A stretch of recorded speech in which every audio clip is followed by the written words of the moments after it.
G'day everyone, welcome back to another episode of the Butcher's Bible Podcast. I'm your host Ant, and today's guest is Steve Crowe of Charred Food Co. Let's go.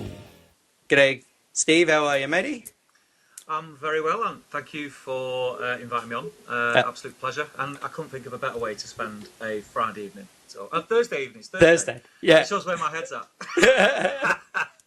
That's what happened to me today. I wrote down the wrong date at work because you obviously got to put like what day, like you what it is, and then how much time you got on it. And I was like, yeah, it's Friday today. And they're like, no, fuckwit, it's Thursday. And I'm like, oh shit, my bad. We'll start again. We had a heavy weekend last weekend. It was our the kickoff of we got the wild grill events that we do at the farm where I work, and my feet have only just stopped hurting from being on my feet for like 30 hours straight.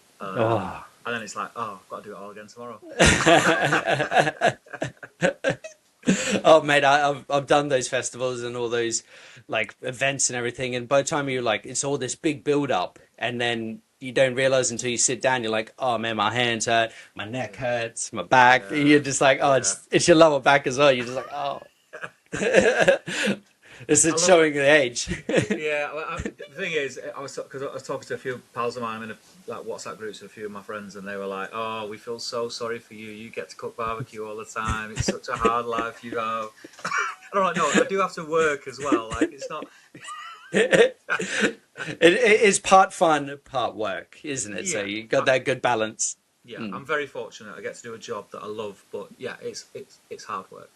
It is. It really is. Right, before we go anywhere else, please start from the beginning. Paint us a picture of how this all started. Oh, gosh. So I'm a joiner by trade, which is construction, mainly woodwork. That was what I did an apprenticeship in. And I've had my own business, worked for myself my whole working life up until 18 months ago, and always loved cooking. Barbecue was a part of that. I've always barbecued, but loved cooking in general. Just love cooking food, love eating. Hence being, I'm glad this is just the top half of me. You can see it. That's why I only got up to here, mate. But yeah, always loved cooking. Never even entered my head to do anything else with my life other than what I knew how to do and what I'd trained how to do. And my business was fairly successful, nearly paid my house off. It earned me a good living. And then lockdown hit, and I was cooking a lot more at home, doing a lot more barbecue, and was posting things online, and it just kind of got this traction that I was unaware of. I was basically just bored. That's the reality of it. I was bored. I had no one to talk to. I love talking to people. I love all that kind of stuff, socialising. So yeah, I was posting online and chatting online, and it just got a lot of traction to the point where I started to do online classes, live streams, that kind of thing. Weber noticed me, got in touch, and sent me some equipment to use. And I had a friend who was a butcher who was very, very fortunately helping me out with meat because things were hard to come by during lockdown. And yeah, it was kind of during that period, and my wife, having discussions with my wife, and she was, we spoke about it, and I thought, I wonder if there is a way that I could make an income stream from this. I'm putting a lot of time and effort into it, and I know I'm going to have to go back to work eventually, but I quite like it. I would like to carry on doing it, but I couldn't give up that amount of time when the real world kicks back in, kind of thing. So where I live, and not exactly where I live, I'm not putting myself in the same category as, but there's a lot of footballers who live like a few miles down the road, and like soap stars and that kind of thing. Oh wow, okay. It's quite an affluent area. Manchester United's training ground is literally 5 minutes that way. So I thought, you know what, there's a lot of people with huge gardens. There might be a market for an outdoor barbecue catering business. And that was the original thing. So I spoke to my wife about it. She was like, yeah. And it was always going to be a secondary income. So something that I did on top of my career. Yeah. And I pursued that a little bit, did a few pop-ups, did a few little private gigs. They went really well. And then I thought, right, well, if I'm going to do this properly, I'm not stupid enough to think, oh yeah, this is great, I can do this. I thought I need to do it in a professional environment. So we looked at our financial situation, and I said, look, I'm a joiner. I'm going to finish the contracts that I've got going at the minute. I'm going to take a year out, and if it doesn't work or I realise I hate it, I've got a trade. I can always fall back on it. Yeah. I can always go back to doing what Yeah. I'm doing. I've got the contacts. You know, I've got different friends, and all my friends were in the construction industry, so I knew I'd be okay in that sense. I'll be honest with you, when I took a year out and went working in different kinds of restaurants, I honestly thought I was waiting to get that thing where it's like, no, this is not. I don't want to do this. Yeah. It never came. I loved it. The doubt never hit, or any. I Yeah. loved every second of it. I done a couple of months in a gourmet burger joint.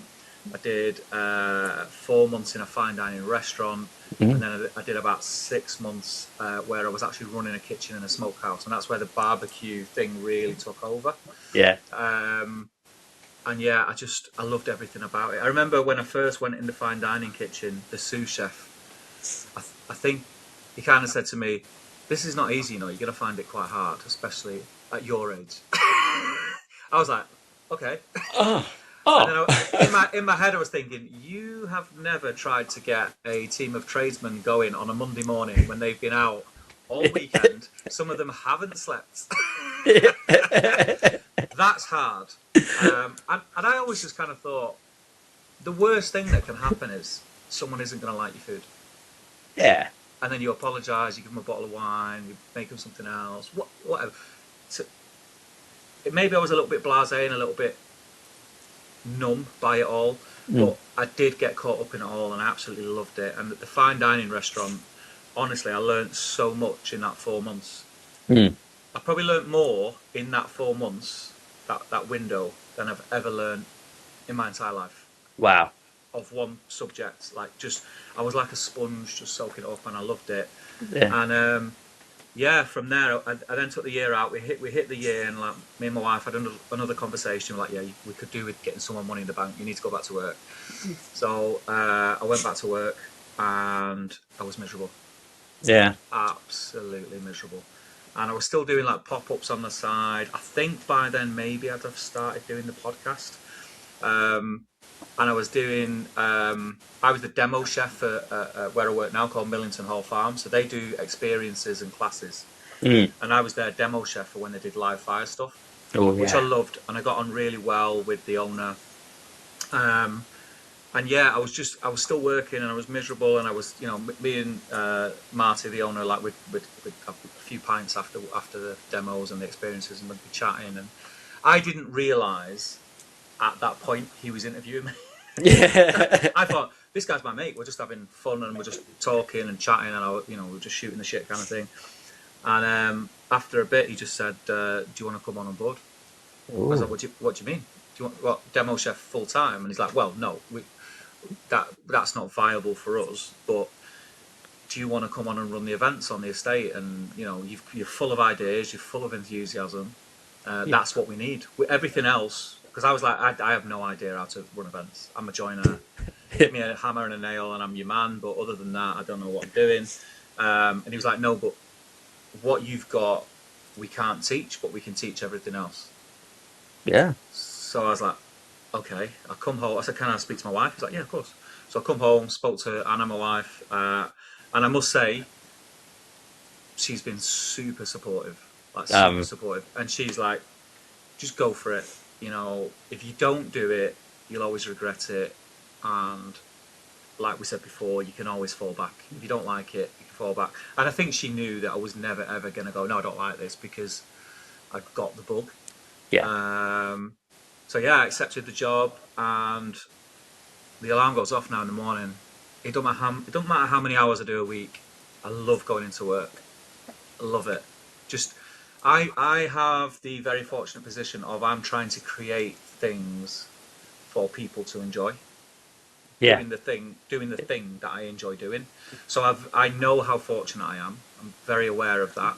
And, you know, I'm very aware that bubble could burst tomorrow, but I'm just going to make the most of it while I can. And it's gone from strength to strength. The podcast, like yourself, you know, we love speaking to people, meeting different people. I'm fortunate enough to do it. We're like a duo, so me and Deck. Yep. Cheshire Grill on Instagram. We're Shout a duo. out. Yeah, shout out to Dave. But we were basically, we met through the barbecue community, and we kind of just kind of clicked, and we were talking a lot on WhatsApp and about what we were cooking, and I'm going to try this, I'm going to try that. But we were having a laugh when we were doing it, and I always kind of knew that I wanted to do something with podcasting. I just didn't know how that was going to happen, and it kind of just, the penny just dropped. I just said, what we're doing now, we should record it, because Yeah. we're always having a laugh, and we're like, yeah. And honestly, I didn't think anyone was going to like it. I thought, why would anyone want to listen to us? Yeah, it's awesome. But they do. People Yeah. like it, which just spurs me on to keep doing it. And it is very humbling, Mm. to say the least. But yeah, people like it, and as long as people like it, we'll keep doing it. And then that's just opened so many other doors. Being at the farm, doing barbecue classes, creating experiences, all the way up to, which I'm sure we'll touch on later on, having the opportunity to actually work on creating a festival, something that is the festival that I've always wanted to attend. There are some fantastic festivals Yeah. in this country, and I attend a lot of them because, I'm a bit of a idiot and I like spending money on barbecue and Yeah. but a lot of them are down south. There was not really anything up north. There was a few, but they were quite small. Mm. And then I was going to a lot of these festivals, and I was thinking, I really like that, but I felt it was missing this, or I felt it was missing that. And then, yeah, Marty said, look, should we do a festival? Do you think there's a market for it? I was like, yeah, There is, yeah. 100%. And he basically said to me, right, okay, we'll do a barbecue. He said, I don't want to do a barbecue festival. We'll do a fire food stroke barbecue festival, but we have to spread the word about the field to table, agriculture, butchery, what happens to get that meat or that food or those vegetables from where they began to being on the plate in front of you. And yeah, that's how Meatup was born, and that is a very short window of my life in this world. I could go on for hours, but you'd be very, very bored. No, not at all, mate. You've nailed it. That's perfect. Well, going back to like the old ethos when you said like the field to fork, it's not just the meat. It's actually, you said vegetables and everything that's incorporated in what is going to happen and what you guys do at Millington. I think that's very important on many levels, and I've spoken about like ethos on the podcast for meat and everything in between. But like vegetables themselves, it's a huge staple, and barbecue and like meat and veg do go really well together. But it's getting that flavor collaboration and not overdoing the vegetables themselves. Like it is, like, it's very tricky, and it takes a lot of time and patience and practice trying to get those right. And I always seem to fuck it up a little bit, or I think I'm just a harsh critic on myself because I know how to do the meat and know how to time everything, but it's just the vegetables. And like half the time I'm like, why the fuck am I even bothering with these? Fuck this. I'm at it. I think it's a bit of it's a rite of passage that we all go through, especially if you're a barbecuer. Like the only thing you think about is meat. Like you think, okay, I've got a barbecue, I'm going to cook some meat, and then you start cooking meat, and you're like, okay, I've cooked a steak, I've slow smoked a pork shoulder, I've made a brisket, of like what's next. And for me, I think it was the fine dining experience that I had, like just learning from Chris, who was the head chef there, and listening to the way that he spoke. He never, for him, a plate of food was never, there was never a star on the plate. The plate of food was the star. So the presentation, everything. Oh, Like okay. there was nothing on there that didn't need to be on there. Like you'd look at some of the dishes and they were very simplistic. Then you'd look at other dishes, like there was a lot going on, and there was always a reason why. And one thing complemented the other. They were like, well, there might have been something bitter and something sharp and something sweet and some, there was always a reason for it. And it did kind of, I don't know, it just clicks because I'd never thought that way before. It was always like, right, meat and two veg, meat and two veg, meat and two veg, or pulled pork on a side. That was the way my brain worked. And then spending time with Chris and hearing him talk about it and how enthusiastic he was about it, it's very infectious. And because I was working in that kind of environment, it was all about tasting. So it wasn't just following a recipe and going, right, okay, here's a piece of paper with how to cook this dish. It was like, no, you need to taste it. Yeah, If you're you hitting if all these you're elements in your yeah yeah like smell, taste, and feel. Mm, exactly. If you're not happy with it and you're not willing to eat it, why would you expect someone who's paying money to eat it? Like you need mm, to know what that tastes like, and it did change the way that I think about food. And then a lot of people don't realize like meat. Obviously, for me, I'm a huge meat eater. mm. That Tradie. I love. Yeah, I love meat. Like I love it. But vegetables can be amazing, especially with live fire. Mm, There's a simple thing. A lot of we do something at one of our classes where we put lettuce, like a sweet gem lettuce, slice it, put it on the grill, yeah, just get a nice bit of char on it. It blows people's minds yeah. how it That tastes. Like that's how what it I taste do. changes. That's what I did when it was just the wife and I years ago because I got a Smoky Joe and I'll Mm. fucking crank that big bad boy up, sear the steaks, and then I'll put a baby gem on there or Romano, and Yeah, then I'll yeah, do like bacon bits and like onions and everything, like yeah. because I got like the Petromaxes as well, so I'll just Mm. sit there and just slowly feed that, and I'll do like a slow cook. But like those baby gems or Romanos, if you Yeah, fucking nail it and you get yeah, the salt balance with it, yeah. incredible. Yeah, But then if you can get it where you get the char and it just creates that like natural sweetness from the sugars, but you've still got a bite. mm, it's essentially doing like a That's it. sear, but it's like Yeah, like a steak, isn't it? You got yeah, that sear, that hardcore sear, but you know yeah, exactly the same concept. yeah. Just Caesar salad, like chicken Caesar salad. You grill your mm, chicken, you grill your lettuce, you do your dressing. It's so simple, and it is probably the best Caesar salad you'll ever had. are Like you are it's you a block Parmesan man? Yes, You're yeah, gonna be yeah, blocking. yeah, yeah, yeah, yeah. Yeah, The yeah, real stuff. Yeah, yeah, none of that pre-grated stuff. None of yeah. that. The shop I work at now, they do like whole wheels of cheese, Yeah. but they bring in like a like Spanish cheese and Italian cheese and that. And I got some Romano from there the other week, and this like Mm. you're just sitting there just shaving it away, and you're just like fuck yeah, and it just the stench, just the Yeah, the smell. smell. Oh Yeah, yeah, yeah, yeah, yeah. it's Smells so like good. sock. Smells like socks. Tastes like heaven. It's the best thing ever. It's the weirdest combination, isn't it? I love it. I'm Yeah, here for it. yeah. It definitely. I mean, yeah. It's vegetables. Vegetables on a barbecue can't be beat. I mean, obviously meat's the one, but vegetables Mm. on a barbecue. Like people should experiment more. Deck and a few people from the WhatsApp group. I mean, they always like to take the mick out of me and so, have you had your tweezers out today? Have you got your tweezers? Behave. Yeah, yeah. But But it's yes, fun. I I mean, do. yeah, Tongs, yeah, yeah. give it a little It's snip. it is fun though, like playing around with food. Like you Mm. can get. I say this so many times. You can get stuck in a rut. I find with, and this used to be me. Like before I started to experiment so much, I'd have like maybe 4 or 5 recipes that are just on rotation through the week. Like, Yeah. okay, I'll do a bolognese. Okay, I'll do a chicken and rice. Okay, I'll do a roast beef. And it's like, and you do get stuck in that rut because it's easy because you know how to do it and it's quick. Mm. Um, but yeah, I mean, playing around with food is kind of a passion of mine. I know it's not a passion for everyone, but people should experiment a little bit and play around. We're only here once. Yeah. There's only so much food we can eat. At least make it good. Yeah, at least make it good. Like, Yeah, I've been in the butchery industry nearly 20 years, and I'm like, some people are just like, they do 3 chicken breasts a week, just beef mince, and they might do a pork steak or a pork belly, and then that's it for the whole entire week. They never change. They never do any like sauce. They're always gravy, this and that. And I'm just like, why don't you do maybe try this?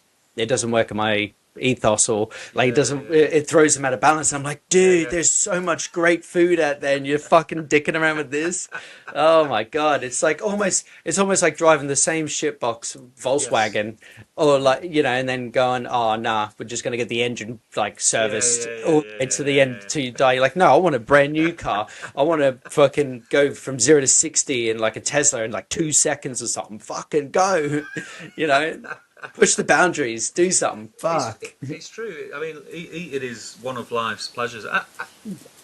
Yeah, people are Yeah. busy these days and things like that, but sometimes you just got to slow it down a little bit. And Mm. enjoy, make the process enjoyable. Like a lot of people see cooking as a chore. Like, oh Yes. God, I've got to go home and cook dinner. Oh my God. Like, Mm. all right, just switch it up a little bit. Like, enjoy it. Get something that excites you, and you're excited to cook. Watch some recipe videos and see what floats your boat. And that's Yeah. it, man. Just play around with it a little bit. That's it. Yeah. Or even trying to give guidance to people as well. I've found like in the industry, it's like having recipe cards or like saying Mm. like look up this recipe and whatnot. Like that's as far as you can go without like invading their personal space and saying, "Give me a phone number," Yeah, yeah, yeah, yeah, you know. yeah. But like I've found that doing more cooking outside, turning the TV off, and then just rotating between like, all right, I'm going to do these different flavors. I'm going to do this different protein. I'm going to add this instead of that, and like just constantly like evolving and experimenting. Plus, no one wants to fucking sit down and eat the same old bland food and watch TV, do you? Yeah, yeah. Some But people people do. do. People do. Some people do. And That's the thing. It's like it's a known fact. Being outside is good for you. It's good and for your slowing mental it down, health. like you said, it's Yeah, like yeah, that's where I was going with that. Just slowing it down and just turning the yeah, TV off, fresh air, getting all those elements around you. And you got the heat, you got the kids playing, you got a cold beer, the yeah. wife's happy, I'm sure. Not so bad. Well, the thing is as well, you've got to concentrate on what you're doing. So you've got to watch your charcoal. Is your charcoal ready to cook on? Is it hot enough? Is it not hot enough? Should you dump it yet? Should you not dump it yet? Are you cooking on fire? Are you cooking on wood? Are you cooking on charcoal? What are you cooking on? And then all these things are occupying your mind. While they're occupying your mind, you're not worrying about the stresses of work or the kids or your wife or the argument you had yesterday, or you're not looking at your screens. You're concentrating on what you're doing. Yeah. That's what we're supposed to do. There's so many. You hear it all the time. Like we'll literally be looking at a phone, and the news article we're reading or watching on the phone is telling us that our phones are really bad for us, and screens are really bad for us. And I'm like, oh yeah, that's true. That I'm going to watch less, and then you'll flick to the next one, the next one, the next one, and just having something. It's like exercise, I suppose. Like exercise, it's not the actual exercise that is the best thing for you. It's the chemicals it's releasing in your brain because Dopamine. yes, because you're focusing on different things and it makes you feel good. Cooking's the same, whether it's outside or inside. I mean, outside's always going to be a lot better because there's less cleaning to do, first and foremost. Yeah. And that's a fact. And and it's not hard these days. I think it's becoming more acceptable. It's more mainstream in this country. I'm a big advocate for it, whether it's rain, wind, or shine. I'm out there. It's easy to get a pop-up gazebo if you don't want to get wet. You can pick them up for like 50 quid these days from Amazon. Pop it over your barbecue outside the back door and you're good to go. There's no reason not to do it. No. Does it, between you and I, does it piss you off when someone goes, like, let's say they come into Millington and go, oh, first barbecue of the year, and it's fucking like nearly the end of April? Are you kind of like, you fucking what? Yeah. Well, this is, and we have to. The annoying thing is we have to cater to that. So our events kicked off last week, and that's because it's the beginning of the barbecue season. It's barbecue all year round. Yeah. Once you get the bug, you do. Like one of the things I always say, and one of the things that I always tell people to do for multiple reasons is Christmas Day, man. Use your barbecue. Oh yeah. If for nothing else, it frees up your oven to cook everything else. That's what I've been saying for 20 years, man. Just put everything outside, Yeah. and then if you want to get those potatoes nice and crispy as fuck, just put it straight in the oven, and then the rest is history. That's it. And then you got room to pour yourself a glass, lay on the table, and like and then portion it all up, and it's just go time. Biggest dinner party of the year for butchers anyway. But for you guys to do what you do, it's fucking magic. Yeah, and you can't. I mean, I've never been able to match the quality of turkey that I've cooked on a barbecue indoors. I don't know. I couldn't tell you what it is. I couldn't tell you the reason behind that. I'm a competent cook. I like to think in general. I can cook indoors or outdoors, but cooking a turkey outdoors is. I mean, it's natural. It's natural. It's beautiful. Yeah. It's perfect every time. I don't know if it's fan-assisted ovens, if they're drying out. I don't know what the science is behind it, but I've never had a bad turkey off barbecue. I've never had anything bad off barbecue, to be honest. But there's something like there's a chemical reaction between like meat and natural like elements, like charcoal, wood, whatever. If you're smoking a little bit and then you're doing a little like trying to get up to like 160 or whatever, you're in control of that. But there's something that is like I forget what the chemical like reaction is, but it applies itself to the actual meat, and like that's what like makes it more enjoyable and like gives it that better element. I forget the name of it. I'm sure someone would tell me, but like there is something. It's the internet. There'll be millions of people telling you now. Yeah. It's this. or people go, I'll fucking Google it, and then they'll go, oh yeah.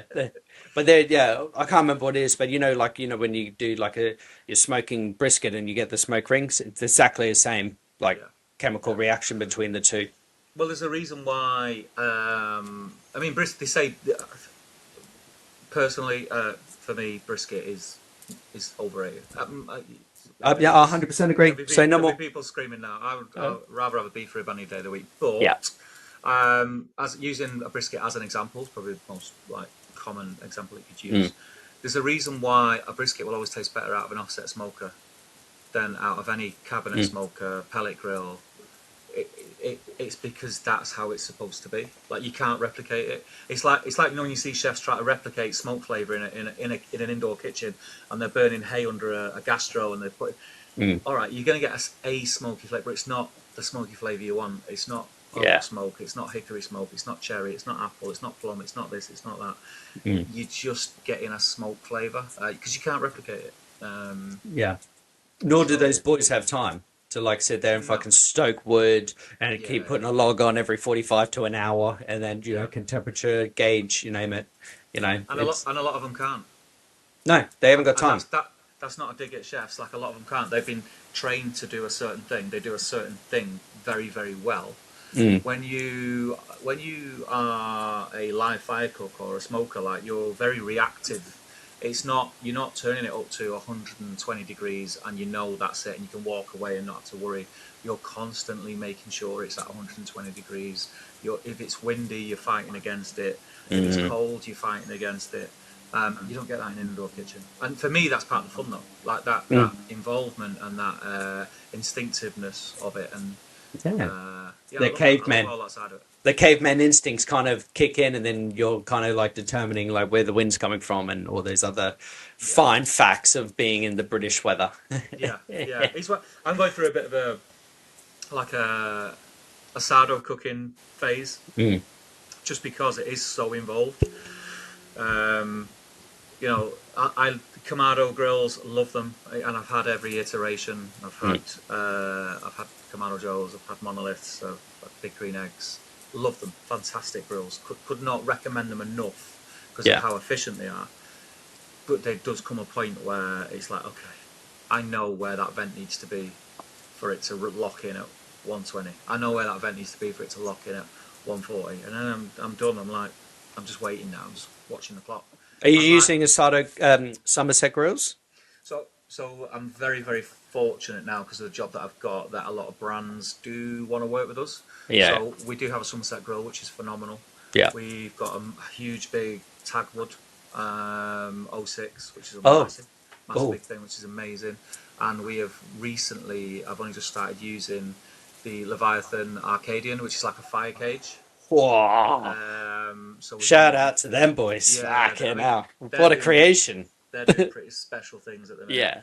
Yeah. Um, but yeah, I mean, like I say, I'm very fortunate in the job that I do, that I get to play around with all these things, and yeah, live fire for me is where it's at. I'm more of a griller than a smoker. Yeah. I love smoke. I love smoked meats. I love smoked meats, but I tend to, and this is going to sound really arrogant, and I don't mean it to come across No. that way. But No. I kind of feel with smoking, you set your vents, you get your temp, you put your meat in.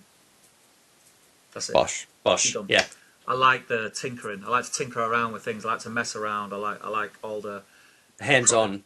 Yeah. Prodding yeah, in that. yeah, and It's a stinking of smoke and getting black fingers. Like yeah. that's what I'm about. Yeah. Don't touch any of the white walls. Yeah. Straight in to wash your hands. Oh yeah. I get into bed at night and my wife's like, "Can you just go and have a shower? You stink." I'm like, "No." It's better than smelling of fucking chippy glue and like Yeah. whatever on the job side. Yeah. This is I've not never nice had stuff. I've never had softer hands to what I've got now. Yeah. Oh yeah. But you ever They're filthy, but they're soft. you ever shook a butcher's hand? Yes. They're soft. They're soft from all the beef fat. Oh yeah. Yeah. Moisturize me, baby. Butchery's one of those things where when I really got into barbecue, when it became a possible avenue for a career, I was then starting to think, right, okay, well, where does this steak come from? Mm. What are we're kind of brainwashed, especially in this country, that there's a very limited number of cuts that come from beef. Yeah. You know, in terms of steaks, you got your rump, your fillet, your sirloin. That's what you see on a supermarket shelf. Yeah. You've got your top side, you've got your silver side. That's what you see as a roasting joint. And then there's stewing steak, and that's kind of, for years, that's kind of, well, that's beef. Yeah. And it was only when I started to barbecue and I started to be interested in food that I started to speak to butchers. Shout out to Liam at the Catering Butcher, good friend of mine. Sharky, love him.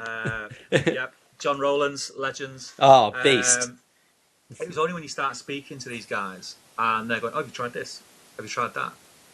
I've tried outside flank. Have you tried inside flank? Have you tried bavette? Have you tried?"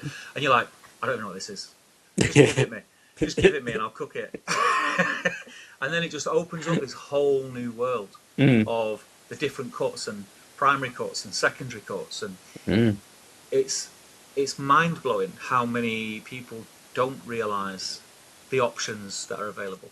Yeah. And maybe that has something to do with what we spoke to about before, like people not being very adventurous because they think, oh, there's only them 3 kinds of steak. Yeah. The reality of it is you cook a flank steak well. Yeah. It's a lot cheaper. And Oh yeah. blow your socks off. You know, put it in tacos, slice it thin, put it in tacos. You know, Even just doing like a simple steak night, date night, and then it's like, yeah, about yay big, and just giving it like a hot and fast, nasty bit of time, and then just giving it rest, and then you slice it in half, and then you've got a beautiful steak night, date night. Like, yeah, it works in so many capacities and it's just the flavour is unreal. Yeah, and I think that was what I'm a huge advocate, and I say it all the time on the podcast when I'm doing classes.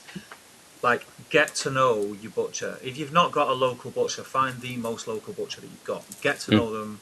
Say to them, "Look, I'm naive. Talk to me. Like, what are you eating tonight? What should I be trying? Show me some cuts that you think I may never have seen. Like, it will broaden your horizon so much. And it's not just beef either. Like pork. Oh yeah. One of the best pork dishes I have ever tasted in my life was pork jowl. Oh yeah, jowls. Woo! Unbelievable. Unbelievable. Yeah, and if you'd have asked me 5 years ago, "Do you want to eat a pig cheek?" I'd have gone, "No. Why would I want to eat a pig cheek? That's weird." But then you educate yourself, you start to learn, and then you taste it, and you're like, "Ah, okay, right. There is this other world lying under there. Like, I just don't know about it." We eat a lot of goat on the farm when we do the classes, so we cook a lot of goat. Lovely. Not the older, like billy goats, like a younger goat. A kid, like up to 18 months old, something like that. That blows people's minds because a lot of people have had goat, but they've had it in like curry goat or stews or something like that. Yeah. We'll get like the tenderloin, and we'll just grill it direct. We'll cook it medium rare, just with oil, salt, maybe a little bit of oregano or something like that.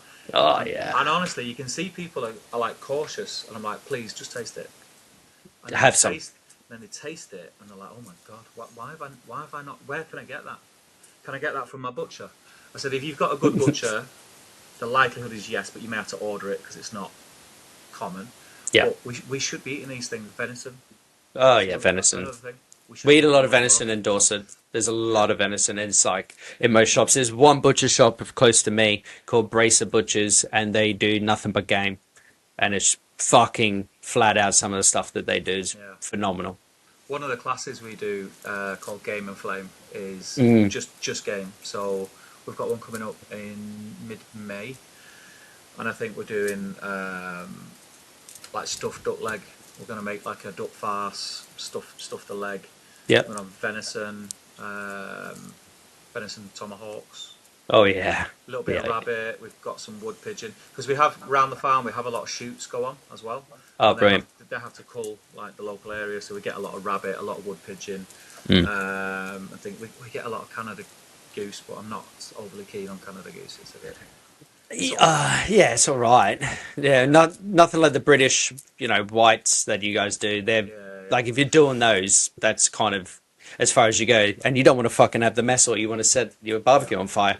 There's plenty of factors on that, but fucking hell, a Canadian goose, you need to really take your time with. Yeah, but no, they sound awesome. Game and Flame, baby. We'll look it up. Yeah. It's a great class, but it's one of those things that not a lot of people.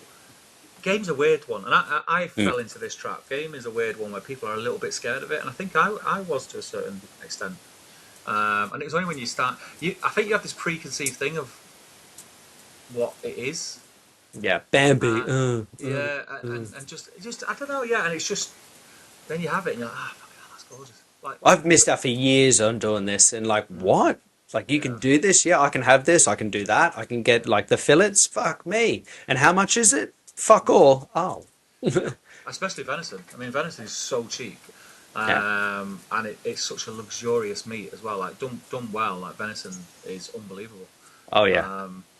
But yeah, we should be eating a lot more of it, man. But It's everywhere. Like venison, like it was so overpopulated. And to go back to COVID time, especially in Dorset, they had all the shoots stop, and now the population is out of control. And I'm like, like these boys should be out, and then there should be like a market where they should be able to process and kill them quick, yeah, and get them into shops for a lot less or even half the money, because they could, like some of the boys who came into the shop last no 2 weeks ago. Yeah, yeah. And he goes, I went into one field, and he goes, there was no green. He goes, it was just all venison. And he goes, it was maybe half a mile, this yeah, field. And he goes, I could just take a minigun and just mow down. And yeah. I was like, whoa, that's epic. That's Yeah. that's an insane amount of venison. Because they just breed like hell, don't they? They just yeah, and then I mean, multiple issues. It's probably too much of a topic to get into, but it causes so many issues, and they're actually not very nice. Weirdly No, enough, they look cute. they're assholes. Yeah, They fuck your car up, your flowers. They'll trample over everything if they can. You yeah. give an inch, take them They're not up. very nice. They're not very nice, but it tastes good. Hell yeah. Hell yeah. I wanted to touch on, we've said it a few times about your podcast, Yes. and your humble beginnings, and what, like, this click moment where you're like, yeah, fuck it, let's do it. Um, Between the like two podcasters, what has been the biggest challenge for you with your like production and everything?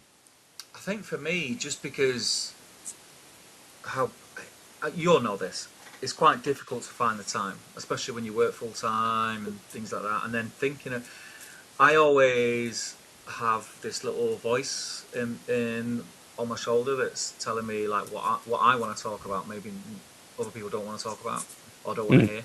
Mm. So there's a lot of imposter syndrome with Mm. it. But I've got a character in me that's kind of like, fuck it, like who Yeah. cares? Like, if you would have asked me 10 years ago, would I be bouncing around on Instagram acting like an idiot? That would not have happened. that definitely would not have happened. But I'm just like, do you know what? Like, I've got kids, and I wanna show my kids like you shouldn't take yourself too seriously, man. Like, just if you're passionate about something, Pursue it, yeah. just do it, and just do it with rigor and a smile on your face. Like, just go for it. And yeah, podcasting is. I love podcasting. Like, I love it. I love the fact that I get to sit in a room with one of my good pals, just shoot the shit, talk about the thing that we like to do, and people seem to enjoy it. Yeah. And as long as people keep listening, I'll keep doing it. When people start listening, I'll start. Well, I probably won't stop doing it. I'll probably keep doing it. Nah. But yeah, I think the nice thing is when you get someone who comes up to you and says, "Oh, do you know what? I was a bit worried about posting my stuff, my cooks, or online, and I don't know what I was worried about. I've done it now, and it's great. Like, there's a fantastic community out there, and I've made loads of friends, and that's because you spurred me on to do it." And I was like, I don't think I did it.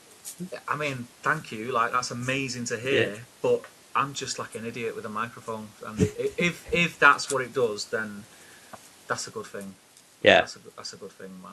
Yeah, It's a nice feeling when people reach out and they go, dude, that episode had me in stitches, or I learned a lot out of that. Like, a lot of feedback. Like, we found right at the beginning, a lot of people like, oh, thank God someone's bringing out like a butchery one. And they've said like so many positive things, and it kind of kept us going. And then now it's gotten to the point where it's just like, where the fuck is this episode? where's my next episode? I'm like, whoa, calm down. Yeah. Like, there's a lot of editing and a lot of things that need to go in between, and plus I want to like, you know, And it's the worst bit. Like I've had the last 2 weeks like tech nightmare. So I use I do all the record. Like Deck's got the easiest job, and I don't mind saying this, Deck. I hope you're looking. There you go. He just rocks up and talks. Like I do the editing, and it's fine because I enjoy doing it, and I'm a bit of a, I don't know, I've probably got OCD or something. Like I want to know how things work. So I want to be in control of how it works. yeah, So I use like Adobe Premiere Pro to edit the video. You know, I've got a program that I mess around with the audio in, and I've done the same thing. And with season 3, we're in season 3 now. We just nailed it. We've got the studio at the farm, which the farm very, very kindly let us use, which is fantastic. So literally, we rock up, we press record, we go. And it's the first time ever we've had that. We always were carrying equipment around and everything, and it was always a bit half. One episode didn't look like the next, and then didn't look like the next. The lighting was different, the sound was different. We got this studio, and it was perfect. And then for some reason, the last 2 episodes, which were probably my most like favourite and enjoyable episodes to do, the text just failed them. yeah. What happens? I'd done all like put fancy like overlay pictures and text and zoom ins and zoom outs and everything. And when I tried to export it, it would export, but it wouldn't upload then because it said the file was. And I'm not doing anything different to what I used to do. So I know how to do things, but if it goes wrong, I don't know how to fix it. Like that's the extent of my knowledge. I'm not a tech guy. And you haven't got time to sit around and go to the help desk and wait in line and be. Yeah, it's just it's fucking annoying. I don't know how to explain in forums the things that are going wrong because I don't know the lingo, and it's just like shit. Yeah. So I've ended up the last 2 episodes. I've had to like just put the raw footage into like a free software just to get it out there, which has been really annoying. So it's stuff like that annoys me. But everything else about podcasting, I don't think there's a negative to it. There isn't. Like, I've been really happy with how it's gone. Like even the early days when I look back at us, the first episode, I can look back at us like sat like rabbits in the headlights. Excuse the pun on game. Yeah. And yeah, I've loved it. And then it's got us talking to people. It's got me talking to you. Like stuff like this is great. And people got behind it. We've got sponsors. It blows my mind still.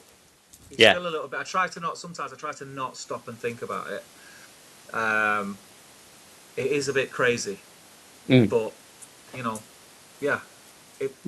Why not? It's a nice feeling. It's a nice feeling each week. You're like, all right, now we've done this. It's posted, and you're like, oh well, got to go on to the next one. What are we going to do now? Yeah. It's a never-ending like circle, isn't it? It's just forever. It is. We used to be fortnightly, so we used to put one out once every 2 weeks, which was great because it gave us a little bit of breathing space. But we'd try and cram everything into one episode. Yeah. So we'd go right at the start. We'll talk about what we've been cooking and what we've been up to, and then we'll have a topic, and then we'll have a subtopic, and then we'll talk about the community news, and the episodes were just going to like an hour and a half. And because I listen to a lot of podcasts. So I was thinking, unless it's like something like Joe Rogan, I don't listen to long ones. Like people want like 40 minutes max. So we decided to go weekly, and we split it into 2. So we had what we've been cooking and what we've been like what we want to cook. We made that one bi-weekly episode, which is called Shack Bites, and then we've got the actual podcast, which is from the shack, where we will have a topic or we'll have a guest, and it's working really well. And we're still recording the same amount, so we still sit down and record that kind of one big block, but it's 2 episodes instead of 1. The dream is to get ahead, like have like 4 or 5 in the bank. Yes, but it's difficult, man. It is because you get people who have no shows, or they'll cancel, and then like you go, fuck, like I need to do this and that, and then like I always try and stay 1 ahead, but if like I get 2 ahead, I'm like, okay, I can take a week off. But if you take that week off, that editing still needs to be done. Those videos still need to be done. Everything in between. So, and then you've also, like you said, you got full time. You got kids. You got all that as well. So you got to try and cram in all that, and then you got to try and get someone on that week. And it's just like it's forever going.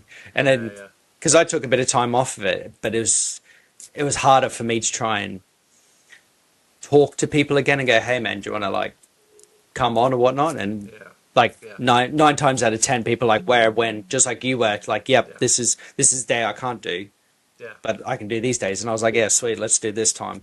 And it's 9 times out of 10 people are good, but it's hard.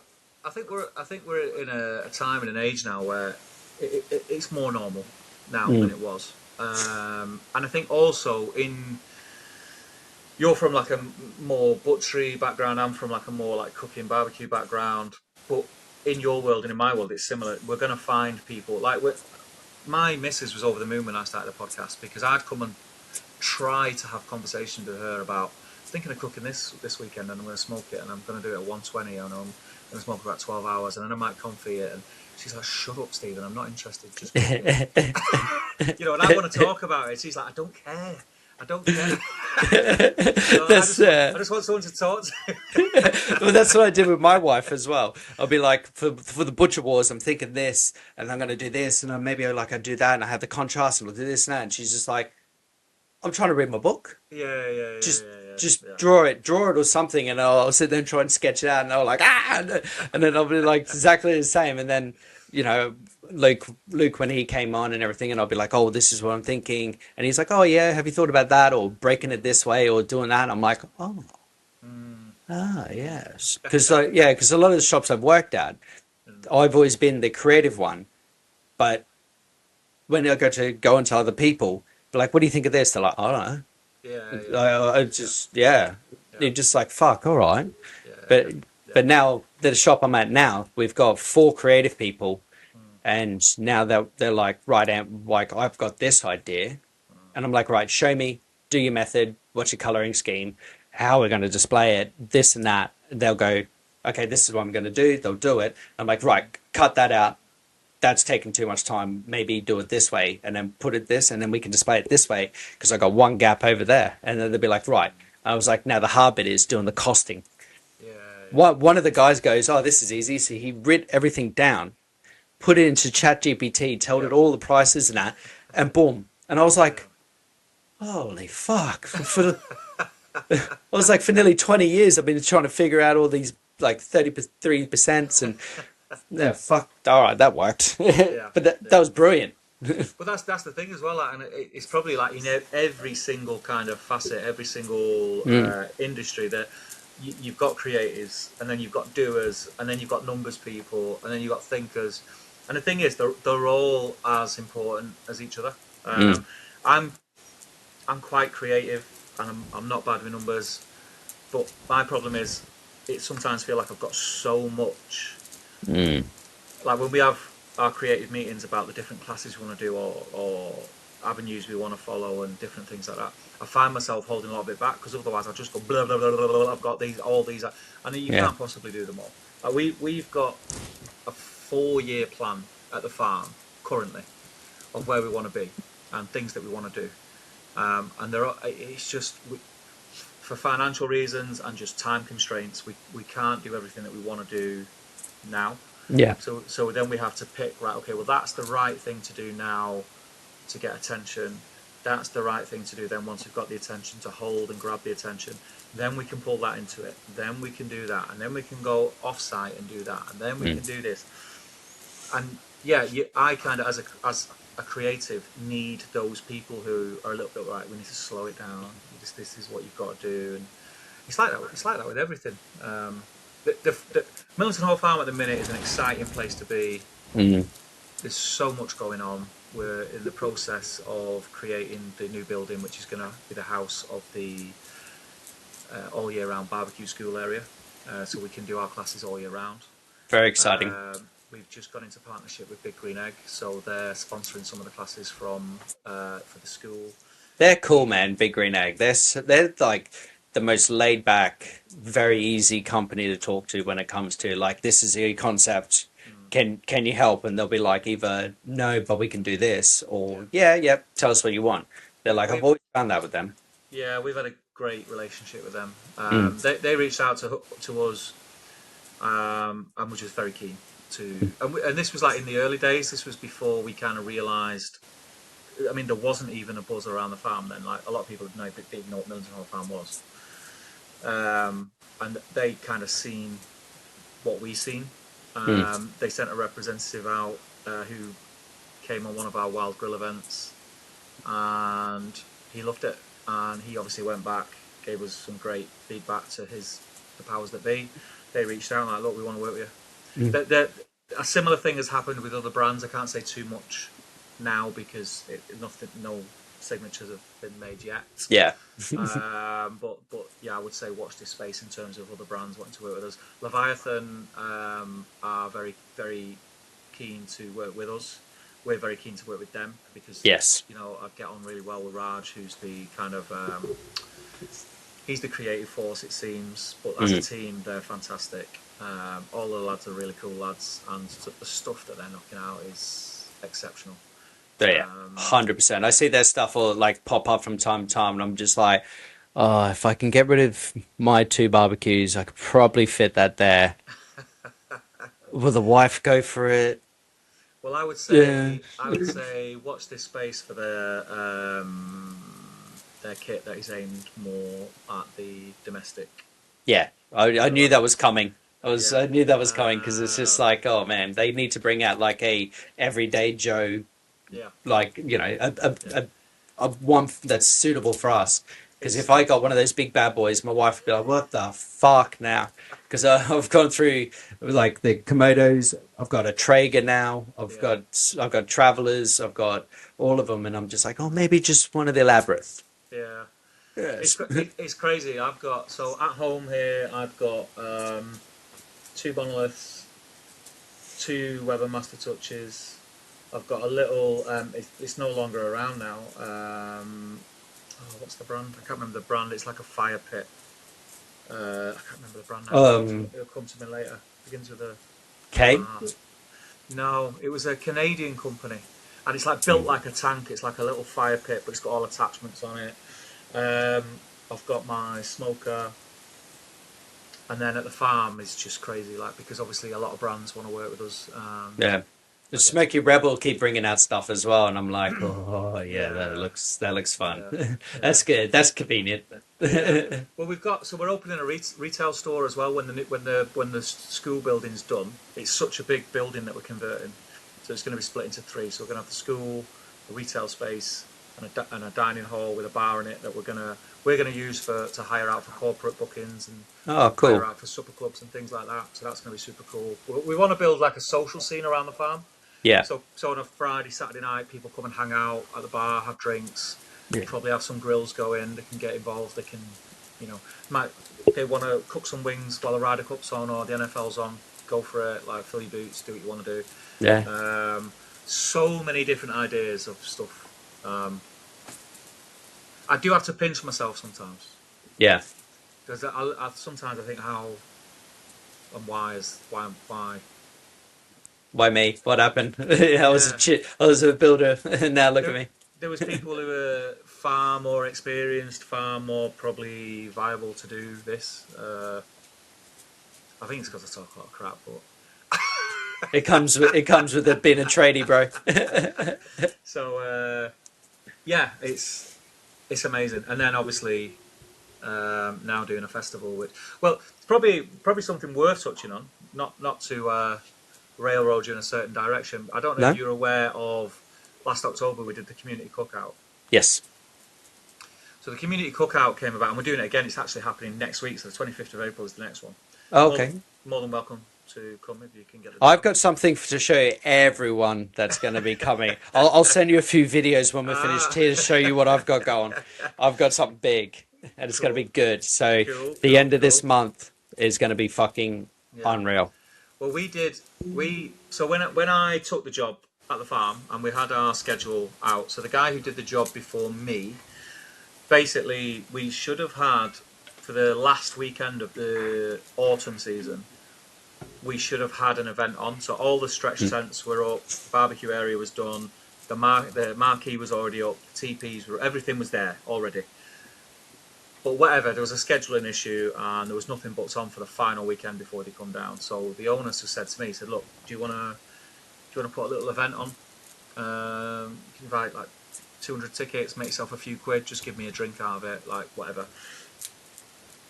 I was like, "Oh, this sounds cool." And I come away and we were recording a podcast on the same day, and I met with Deck and I was like, "Oh, Marty said we can do what we want at the farm, everything's up, like do what we want." And we were chatting and we went, oh, do you know what would be cool? Because we've been talking about for ages, we need to get together because there's like a group of us friends up north who all chat and we've never actually all got together. I was like, this could be the perfect opportunity for us to get together. We'll camp, Mm. we'll get some beers, get a load of meat, bring a load of grills, just have a night of it. So I went into work the next day and I said, are you bothered about making money at that weekend? Or he was like, not really. He said, but if you're making money, I should make money. Yeah. I was like, fair enough. I said, what about if we just did like a free event for like a few of my friends up north and we camp? I said, we'll leave it how we found it. He was like, yeah, whatever.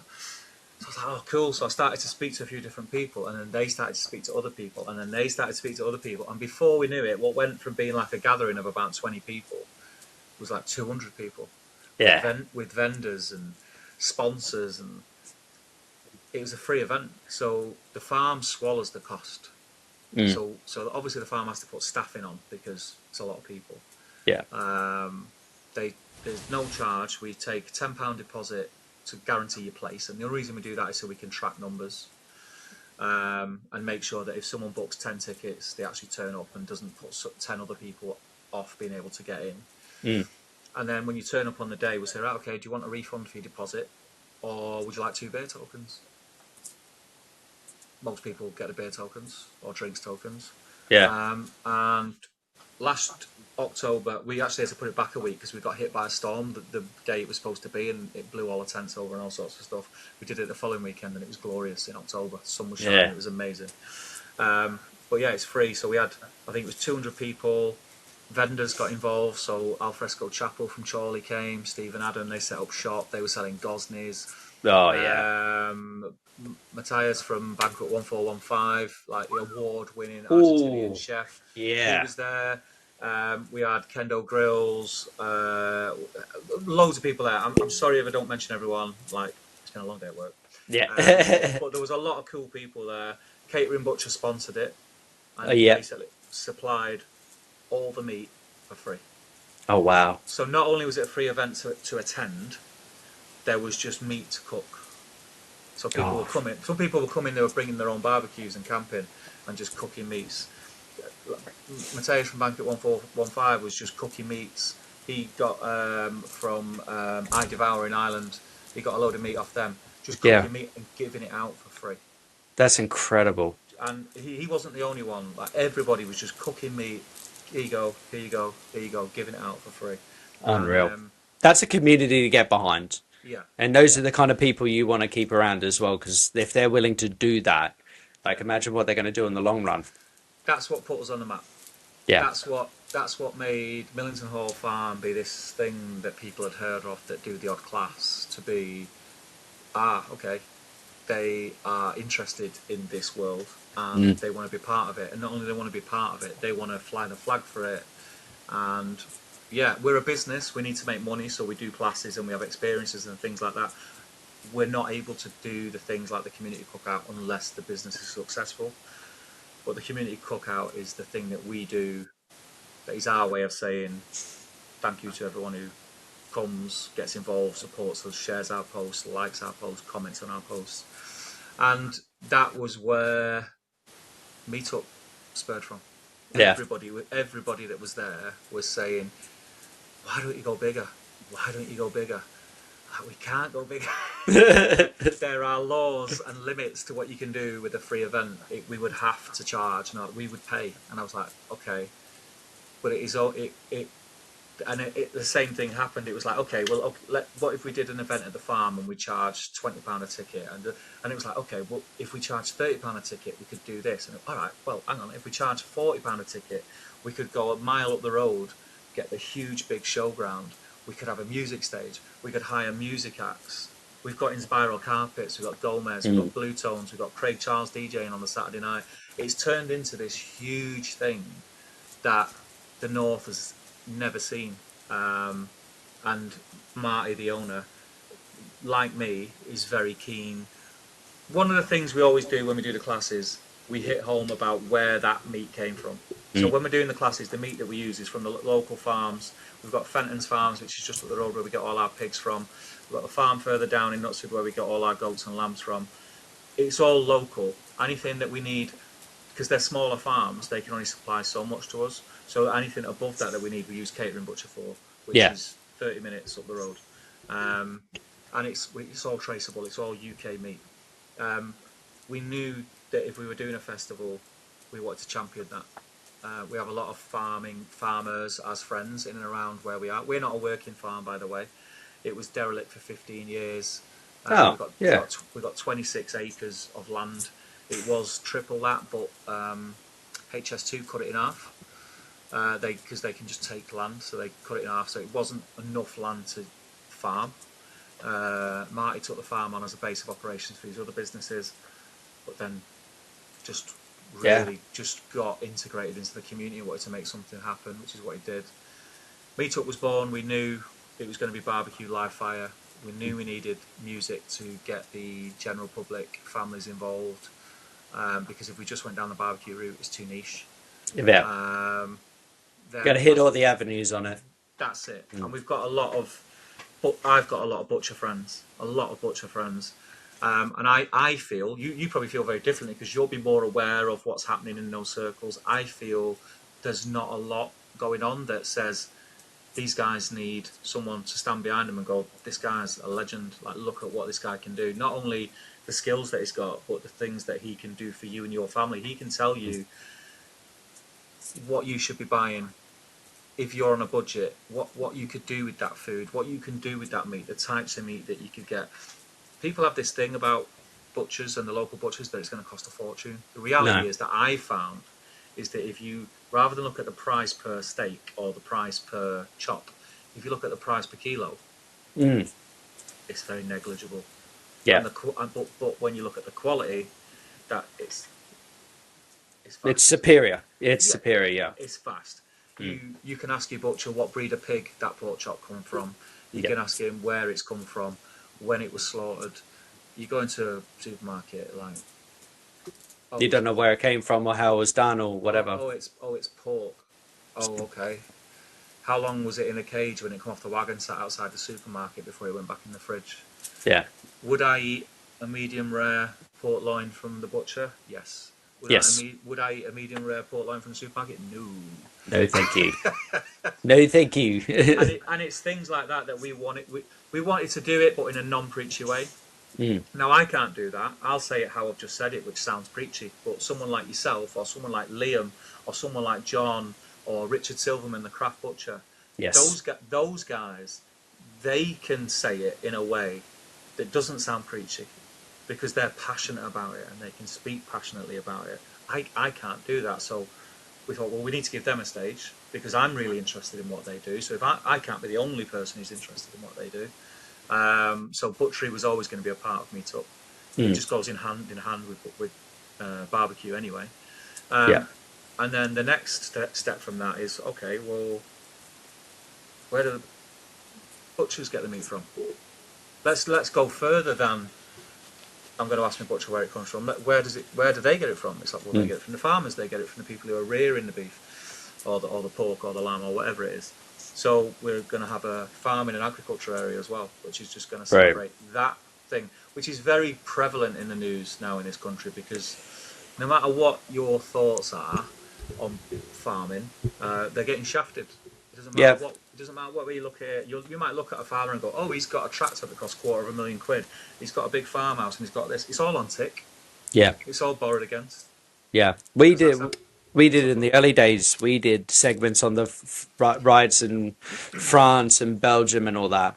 But it was just when you would open up your Instagram or Facebook or whatever, you were just like blasted with it. And I said to Luke at the beginning, I was like, mate, my feed is fucked. We're going to have to stop talking about this farming, like these riots and everything. He goes, oh, you realize that too? I've gone, yeah, because it's just like something set on fire. There's manure going on here, fucking you name it. So we had to like tone that back. But I think what you said and having the celebration of the agriculture and the farmer and everything, it's just, it's a beautiful touch, and it's, no one's doing it or has done it unless you go to like an agriculture expo or something. But that's the thing, and it's the same with butchery. I find there is quite a lot of butchery events, but they're very much just aimed at butchers. They're not really. what's the word I'm looking for? I don't want to use the word not welcoming because that's not true. But I think It's they are. niche. It's very niche. Yeah. And I don't think there are many festivals that. And the thing about this is like it's not like the butchery is just like a little thing on the side, and the farm is a little thing on the side. All these stages to us are equal parts of Yeah. this fest. They all make this festival. Um, it's it. People are not going to know because I didn't know until I Mm. started looking, and I only started looking because I got into barbecue, and then I got this job that I've got. So that's how I knew. So there's a lot of people who are just going through life who just never know, and it's not because they don't want to know. It's just because no one's ever told them. As an example is, Mm. we're hopefully having a group from a college for the Dave Corbett is going to bring to the thing. Dave Corbett is a character in himself, but Yes. He's an so avid listener of this as well. He loves it. he is one of the loveliest guys ever. Like when I met Dave, I just got on with him He's all very right. very He's a well. cunt, but Yeah. fuck him. But he's a nice cunt. He's ours. He's ours. We Yeah, can yeah, say yeah, yeah. that. But he's, I mean, he's been super helpful to me, and Yeah. he's helped me loads, like getting me in touch with different butchers and people in the butchery scene. And one Mm. of the things we want to do, because I've never seen it anyway, I've never seen a butchery job advertised ever in my life. And I'm talking from being leaving school, looking at prospects of what my career could have been. I've never ever seen a butchery apprenticeship advertised Yeah. Okay. Yeah. ever. So I was like, where? How does this happen? Is this just like someone drags their 14-year-old kid into a shop, kicks him in, and says, "Give this guy a job"? And Essentially, that was it. that seems to be what it is. So we were like, right, okay, let's get the people who do the apprenticeships, let's get them at Meetup and have a stall, free of charge, nothing like just. I want you to come. I want you to show the public that this is an avenue that their children or they could take. Like, and then also we've got Skylar Kimber, who's an apprentice Yep. butcher. Shout out. Who's smashing it? Yeah, Skylar. Yep. Whose dad is Waz's from Waz's Barbecue Sauces. Oh, His legend. sauces are amazing, by the way. Yeah. He's been And on this as well. that's it. And Yeah. then we've got Justine Rack of Glam, and the reason we've got them Yeah. is just to show that it don't stereotype what you think a butcher is, because you do. People do that, and it's the same with farming as well. Like people have a stereotypical image of what a farmer Yeah. is, and he's chewing a bit of straw and he's lean and he's grumpy and all like that. Mm. There is a massive community of like young farmers who have got an amazing social media, by the way. It Yeah. absolutely blew my mind, like the following that these young farmers have. Yeah. And I just think they need something that gets them in touch with the general public, rather than, like you say, an expo or a young farmers thing where they all go and just drink a lot of cider and get hammered and it's just farmers. Yeah. You need to be in these things where the general public can speak to a farmer and actually go, actually, can you tell me your point of view as to, because I'm hearing all this stuff on the news about inheritance tax and how you've got loads of money. Like, what is it? How hard is it? What's the plight? One thing I would say, I'm sorry if I'm branching off, because once you get me talking, Anthony, like, you can't shut me up. Keep going, baby. It's good. I'm not a massive fan of Jeremy Clarkson. Never was, because not as a person. I don't know the guy personally, but I'm not really into cars and stuff like that. It was never my thing. Yeah. Like, he just seemed like this guy who was just a little bit like obnoxious and out there and rude.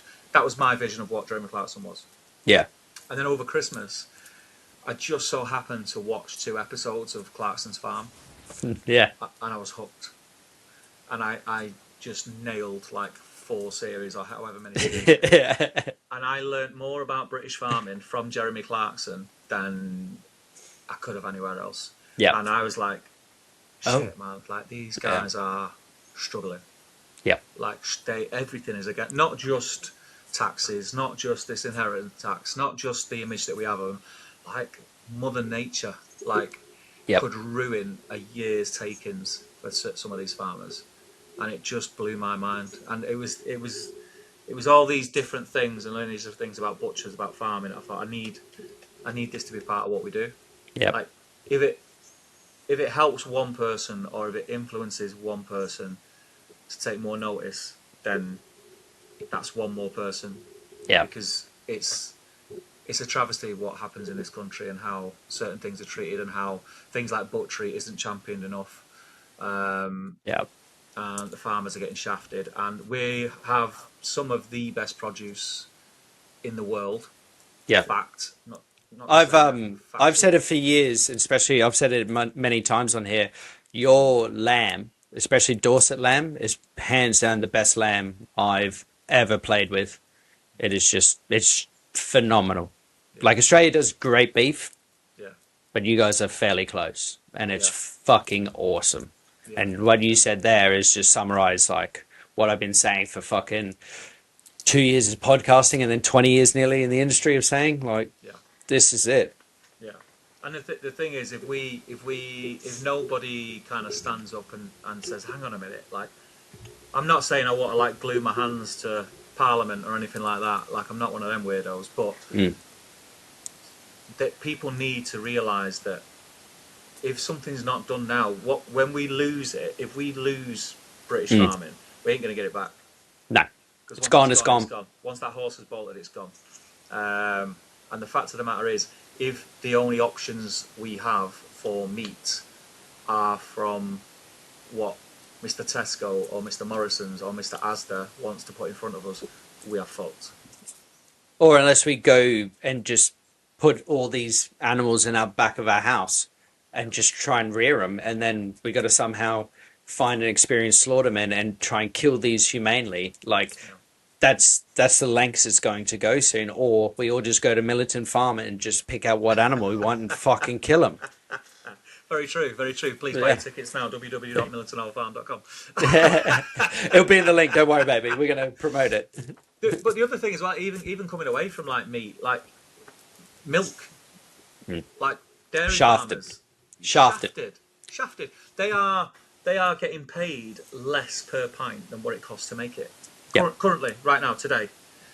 How does that make any sense? How does it make any sense that Brazilian beef is cheaper than British beef when it's been shipped and flown? It's the labouring cost. So a friend of mine who owns a Brazilian place just up here, he does the butchery and that. Like he'll go, oh, I can bring in a case of Brazilian ribeyes already prepped, ready to rock and roll for £18 cheaper than British stuff that's just 16 miles down the road. Yeah. And because there's a labour cost and then there's a tariff cost and everything, so they're able to keep those prices down. But that shouldn't be just. It should be the fact that we're on home ground. Yeah. We should have the advantage. These farmers should have the advantage before anything comes in box, frozen, you name it. But it's insane. That's why like all of like being on a small island, and I've speak to a lot of fishmongers from time to time as well, and they're like, we give all our good gear to France and Netherlands and all that because the tariff is so fucking small that they'll buy it by the ton, and we get the shit. He goes, we'll be lucky to be able to have like 50 million of these types of like oysters to spread out through the country, and but like France will buy them, billions of them off of us for fuck all. Yeah.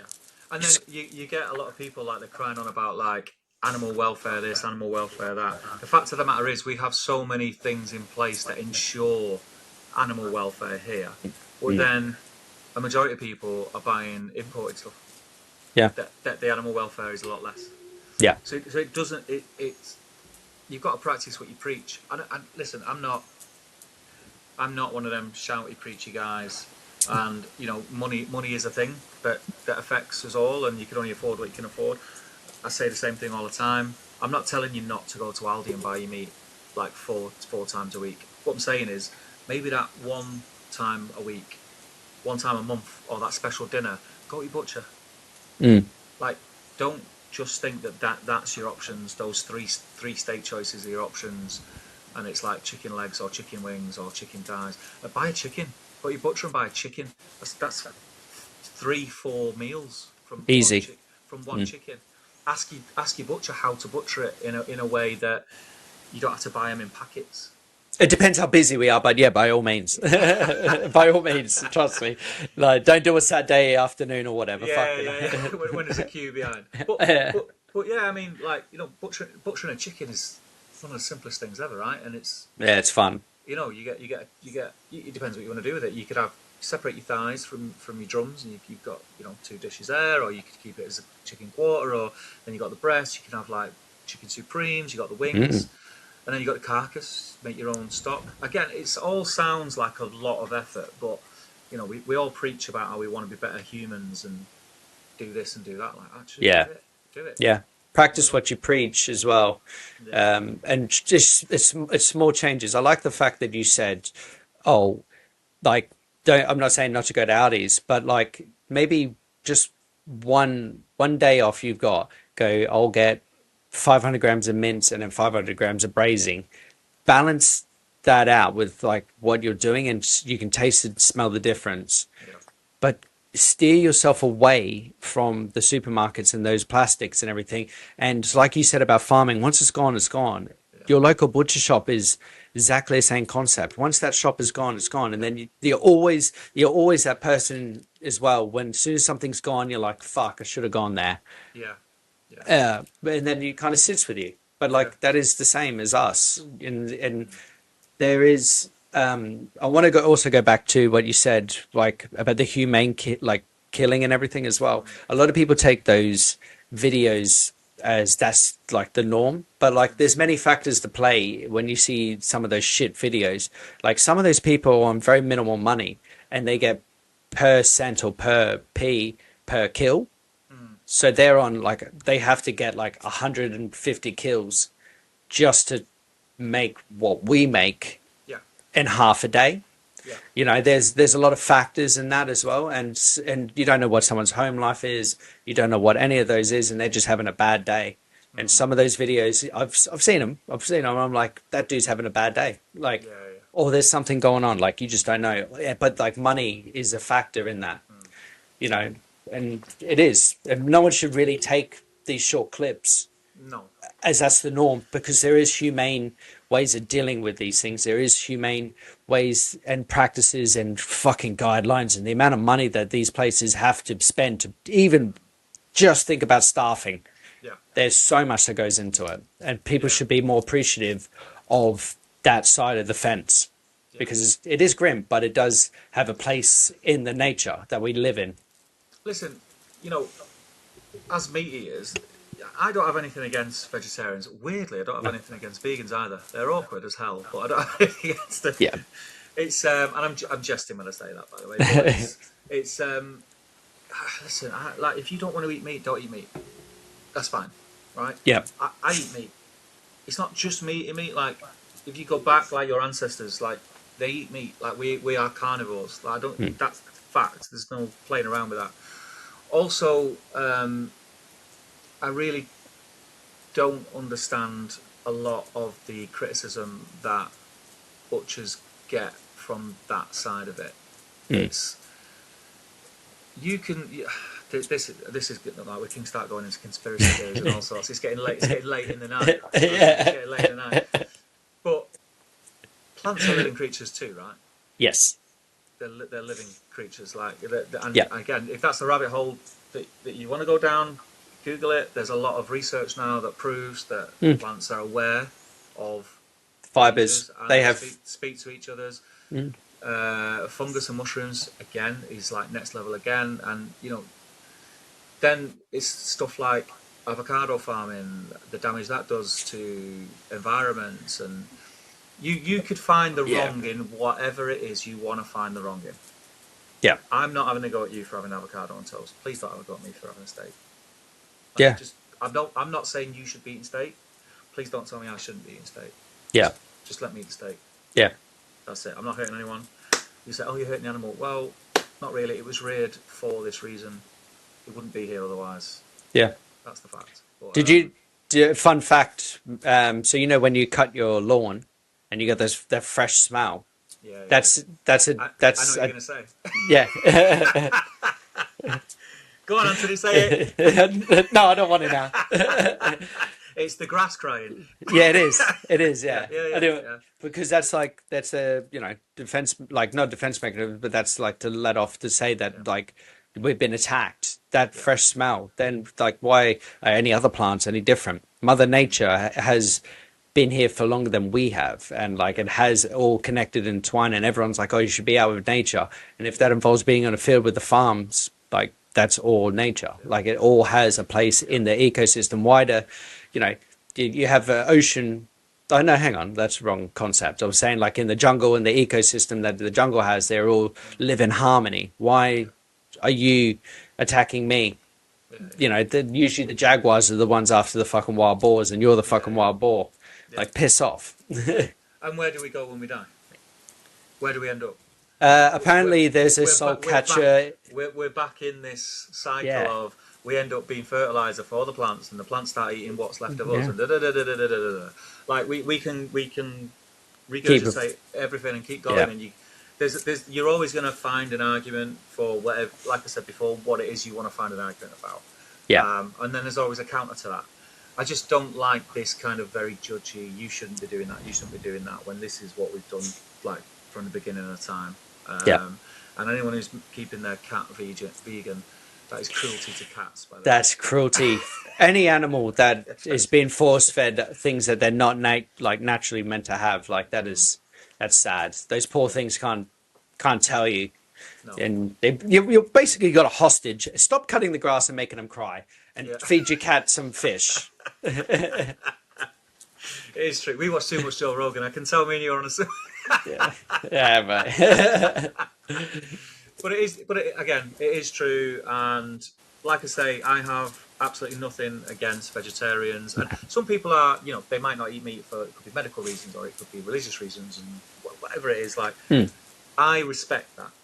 Yeah, If that's your choice, I respect it. Like, I'm not going to ridicule you. I'm not going to say you should be doing X, you should be doing Y.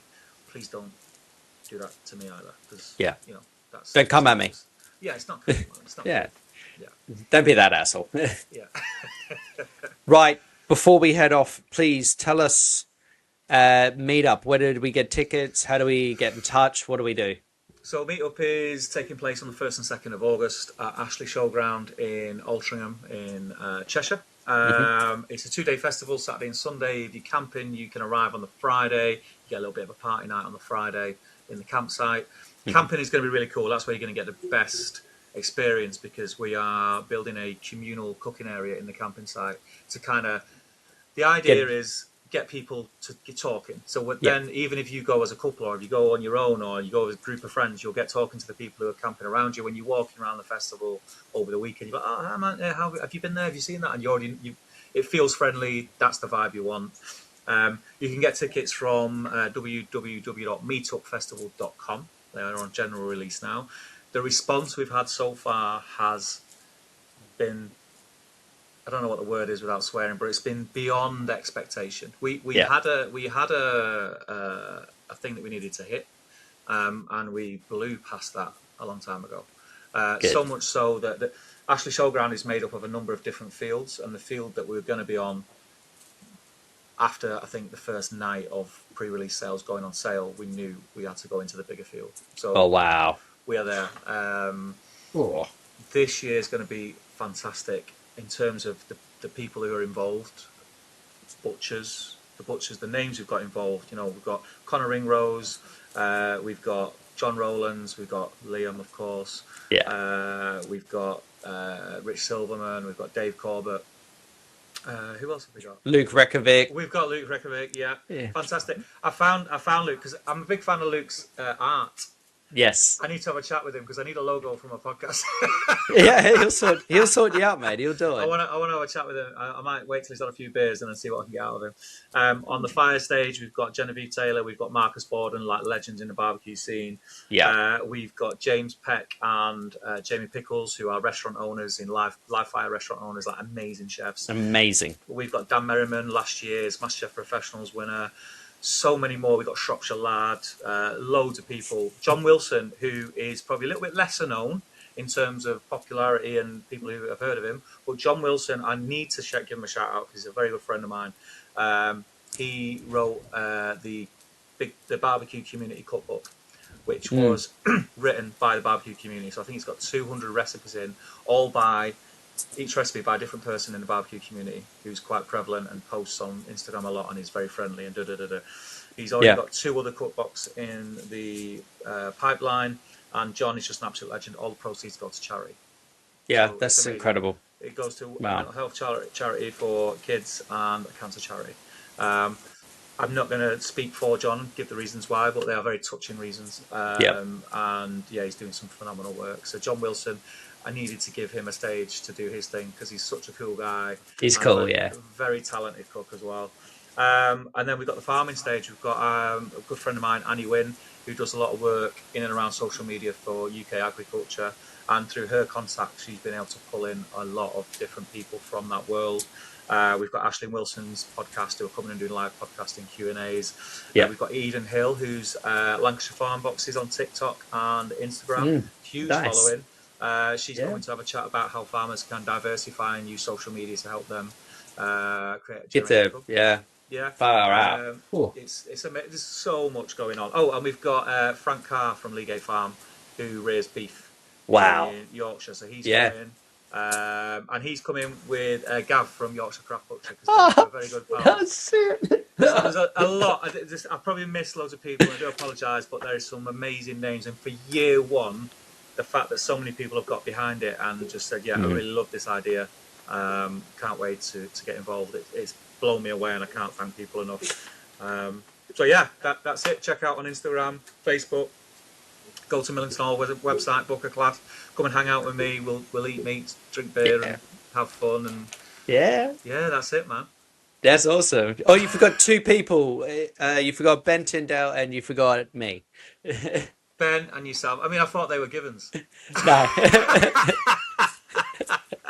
Mate, I'm terrible with names. It's fine. I'm the worst person. When I do classes, I went on Amazon and bought little stickers. There's a hi, my name is, and I make everyone put this little badge on. And I'll say, oh, what's your name? I'll forget it in 2 minutes. Please put this badge on. Nice to meet you anyway. Yeah. But no, it's going to be, I'm super excited. I already know it's going to be good. Better than good. It's going to be the best thing that we've had up here in the north for a long, long time. And we're already planning for 2027. And we're already booking acts for 2027. I already signed up. So it's going to be, it's going to be something special. I really can't wait. Can't wait. Oh, incredible, mate. I'm so stoked. I can't wait till August anyway. It's going to be one hell of a year this year. Yeah. We'll have a few beers. Yeah, of course, and mate. Some steak. That's a given. And cut some grass. Yeah. Yes. I can smell the tears. I get hay fever. I'm allergic to grass pollen, but hey. It swings around about that way. Yeah. It's getting their own back.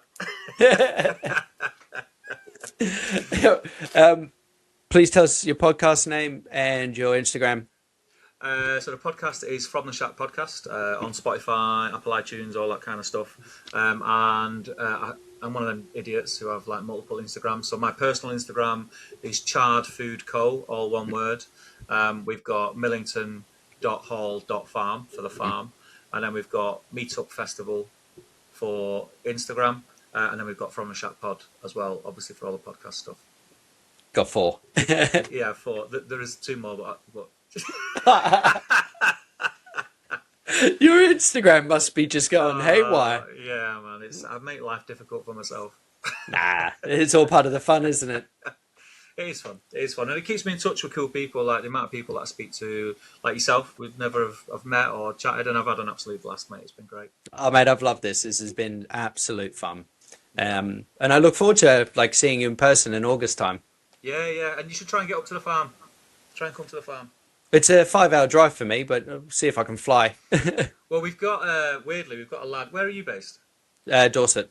Dorset. So we've got a guy coming from Devon tomorrow. Oh, wow. Ross Duncan, he does live fire classes down in Devon. Yeah. And he's doing some of the wild grill classes this weekend. So, yeah, if anyone's listening, if they're a competent barbecue cook and you want the chance to hang out and teach people how to barbecue, hit me up and we'll probably be able to do something. I'm trying to get as many people and bring people with me on this journey as I can. It's just fun, and I'm just going to make the most of it. So yeah. Then you should, mate. You ride the gravy train, as they say. Yeah, that's it. Yeah. Right, I'm going to let you go, Steve. You enjoy your evening. Thank you very much. You too. Thank you so much for everything. It's been an absolute blast. Yeah, I've loved it, mate. We'll have to do it again. You have to come on Yeah. ours. Yeah, yeah. Yeah, Well, if you're doing a live one in August, or if not, I'll do that like we have now. yeah, yeah. We'll do something. 100%. We'll do something. We'll get a few of you butchers on. I'll have to keep you all a little bit, you know, in Yeah. check. Yeah, get Dave Corbett on next so I can listen to him. Uh, Put him on the spot. no, we will do. We will do, mate. It'll be a lot of fun. Be a lot of fun. No, thank you so much, mate. We'll keep in touch anyway. Yeah, It's been good. fantastic. Thanks for having us on. No problem, mate. Thank you so much. We'll see you, everyone. Bye. Take care. Bye.